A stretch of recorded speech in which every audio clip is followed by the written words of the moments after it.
How can one become an exporter here in Nigeria? What documents do you need to put together? What certification do you need to have to become an exporter here in Nigeria? Okay, great. It's a simple process. The most important thing about export is, and that's the reason a lot of Igbo people are not playing in that. I've told you number one motivation is the fact that they can take a loan from the bank, a term loan from the bank, and run to China, bring 10 containers. Before the container lands, they've collected their monies, right? Okay. But the problem is that you're working for the bank. Okay? The bank gives you a term loan with very high interest rate of around 31 to 35% interest rate. So you're actually working for the bank.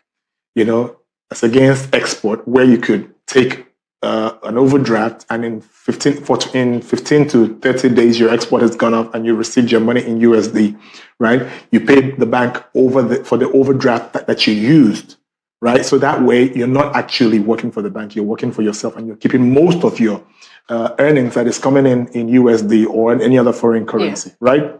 So your question is, who can become an exporter, right? Yes. Anybody can become an exporter. And what you simply need is to visit the NEPC or meet a consultant like me to help you get your export license, right?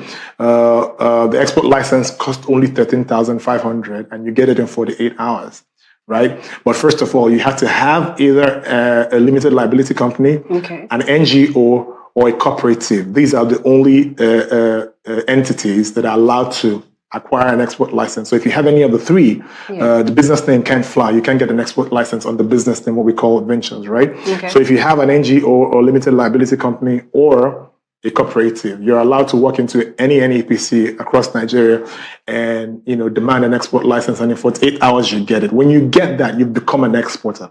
Now, do you have the skill to export? That's the big question.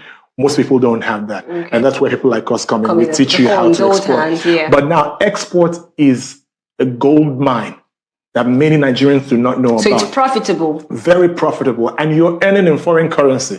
Now, a commodity that let's say you're selling this for 150,000 naira in Nigeria. Take the same commodity, ship it overseas somewhere. You could actually sell this for 10 times the price you're selling it in Nigeria. So why bother about Nigeria? But there's a very important element in the whole mix that I want people to pay attention to. Okay. Every business is as successful as the people it serves, right? Income in Nigeria is stagnant. Inflation is very high, right? And salaries, inflation is off the roof, close to 40%. And Nigerians are not earning enough. And so because Nigerians are not earning enough and inflation is taking away all their earnings, they are not spending. And that's why businesses are dying. In the last 4 years, how many international businesses left Nigeria? Close to 10 or more, because the Nigerian customer is not a valuable customer anymore. As a matter of fact, for any business, the Nigerian customer is the most unfortunate customer you can have now. That is not to insult anybody, but the fact is the Nigerian spender is not spending anymore. And if buyers don't buy and spenders don't spend, businesses die.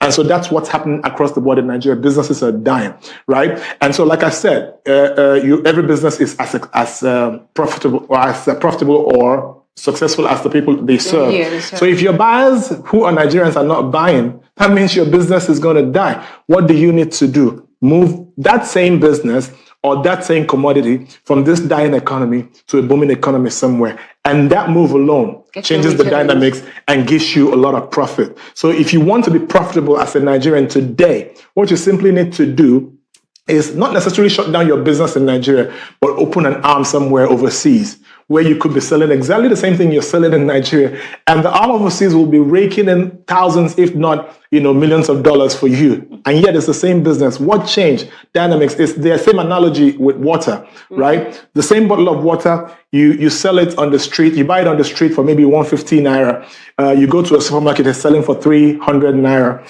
You go to like a high-end hotel, it's selling for maybe 800 naira. You go to the airport, it's selling for 1,000 naira. Same bottle of water, same size, same brand. What changed is the dynamics of location. So if your business is not doing well in one location, all you simply need to do is move it to another location. So who can export? Anybody can export. Get an export license if you have any of these business entities that I just mentioned. Yeah. But what can you export? There are about 1,000 or more exportables that Nigeria has. In the solid minerals, you have that. You have agro-allied. Our spice is doing well. The Osensuka, the yellow Osensuka is a gold mine. It's in high demand overseas. Wow. People neglect what we have. It's all the way to charcoal. People, cow hoof. Yes.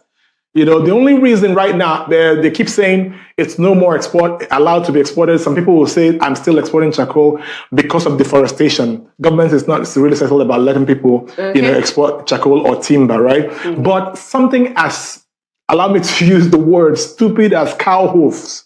Okay. When you kill cattle, the hoof from the cow horn, the bone from dead animals, from all the livestock also we kill. Exportable. These are all exportable. Something down to Garcinia, what we call bitter cola. These are gold mines. Something like this leaf, hibiscus flower. Okay. These are gold mines. There are states in Nigeria that are earning over $50 million annually exporting hibiscus, right? There are a whole lot of stuff we have in the Southeast that can be exported, right? But our people are just not thinking about that. Now, let me shock you. Yes. Apart from the agro-allied, our noodles are gold mines. Noodles? Yes, in Kenya. Nigerian noodles are selling like crazy in Kenya. So you can become a millionaire in foreign currency, over time, just exporting noodles. So in export, we have agro-allied, we have solid minerals, we have textile. We have how do you call it now? Services. Oh yeah, services. People like you can export your services. You can export your voice as a voiceover artist and a whole lot. You can sit on a computer and do work for people living overseas. That's exportation of services as well. But you can also export what we call merchant exporting. Okay. So that means you don't manufacture anything. All you simply do is take from people who manufacture. You could take these noodles from a Dangote or Honeywell. I'm not advertising for them, but you could take their products and actually sell them overseas. Right. And the beautiful thing is that they are already registered with NAFDAC. They have the SON stamp on their products. They have the NAFDAC on their product. They have the ISO, whatever. So you don't have to start going through all anything. That. All you need to do is find a buyer. I don't know how much time we have, but very little. But the most important thing in export is find the international buyer. I was about to talk about the financing, what the capital the person requires. Well, definitely would have you a business consultant. You're always going to be on the show to educate the viewers. Thank you very much, Mr. Tony.